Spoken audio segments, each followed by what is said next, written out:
Guys, আসসালামু আলাইকুম। আজকে চলে যাচ্ছি পাগলা মসজিদে।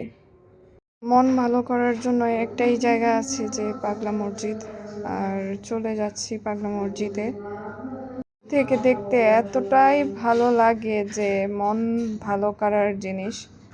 মানে দূর থেকে দৃশ্যটা দেখলেই যে এতটা শান্তি লাগে, আর কি বলবো, বলার মতো কিছুই নেই। আল্লাহর দেওয়া কত সৃষ্টি যে সুন্দর, যে বলে বোঝানো যায় না। আর এখানে অনেক ভয় পাওয়া যায়, অনেক কিছু জানার বা অনেক কিছু জানা যায় এই বইগুলো থেকে। আর চলে গেলাম নামাজের জায়গায়। আর এখানে গাড়ি রাখারও জায়গা আছে, অনেক কিছু রাখানো যায়। আর এখানে মানুষ আসে মনের শান্তির জন্য।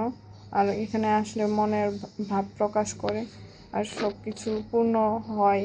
আল্লাহই জানে আমার মনের আশা পূর্ণ হবে কিনা। আর অনেকটা শান্তি লাগলো, শান্তিপূর্ণ জায়গায়। আর এত দৃশ্যটা সুন্দর লাগে যে মন ভালো করার মতোই জায়গায় আসছি। আর এখানে দিশা আর আমি একটু ভিডিও নিয়ে নিলাম, যে নিজেদের ছায়ার একটু ভিডিও করলাম।